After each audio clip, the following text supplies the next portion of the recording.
ஸ்ரீரங்கம் 365.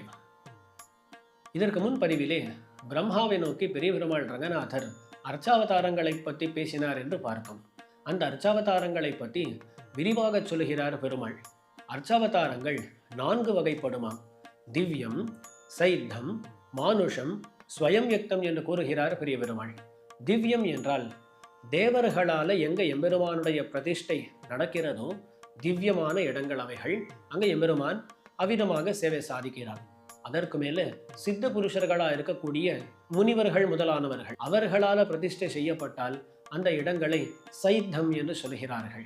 3வது மானுஷம், அதாவது பெரிய பெரிய அரசர்களா இருக்கலாம், மற்ற மனுஷர்களா இருக்கலாம். அந்த மனுஷர்களால பிரதிஷ்டை செய்யப்பட்டால் மானுஷம் என்று சொல்லுகிறார் பெருமாள். ஆக 3 இடங்கள் தேவர்களால, சித்த புருஷர்களால, மனுஷர்களால, இந்த 3 இடத்திலும் பகவான் யாரோ ஒருத்தரால பிரதிஷ்டை செய்யப்படுகிறானோ. ஆகையால் இவற்றுக்கெல்லாம் கிருத்திமம் என்று பெயராம், செயற்கை என்று பொருள் புரிந்து கொள்ளலாம். அதில்லாமல் 4வதாக ஸ்வயம் யக்த க்ஷேத்திரம்னு உண்டு. தானே எங்க பகவான் தோன்றுகிறானோ அந்த க்ஷேத்திரங்களுக்கு ஸ்வயம் யக்தம் என்ற பெயர் என்று கூறுகிறார் பெரிய பெருமாள். அந்த மாதிரி ஸ்வயம் யக்த க்ஷேத்திரங்கள் 8 உண்டாம். முதல்ல ஸ்ரீரங்கம் என்பது ஸ்வயம் யக்த க்ஷேத்திரம். அதுக்கு மேல வானமாமலைன்னு கேள்விப்படுகிறோம். ஸ்ரீவரமங்கல நகர்னு ஊருக்கு பெயர். அங்க வானமாமலை எம்பெருமான் தோதாதிரிநாதன் என்றெல்லாம் கூறப்படுகிறான். அந்த எம்பெருமான் ஸ்வயம் யக்த மூர்த்தி. ஸ்ரீமுஷ்ணம் என்று பார்க்கிறோம்.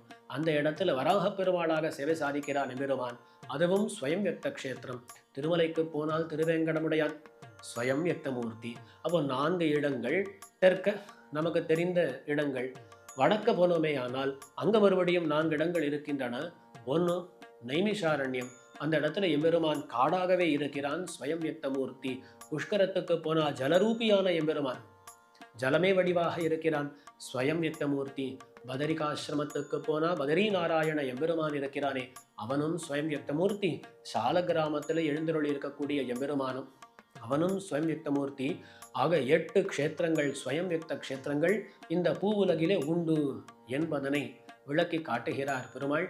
அதுக்கு மேல சொல்றார், இந்த க்ஷேத்திரங்கள் மட்டும் கிடையாது, நிறைய க்ஷேத்திரங்கள் உண்டு. காஞ்சிபுரத்தில் வரதனாக நான் வரப்போறேன், அங்க நீதான் பிரதிஷ்டை செய்ய போகிறாய் அப்படின்னு பிரம்மாவுக்கு சொல்லுகிறார். அது மட்டும் இல்லாமல் எவ்வளவோ திவ்ய தேசங்களை பற்றி பேசுறார்.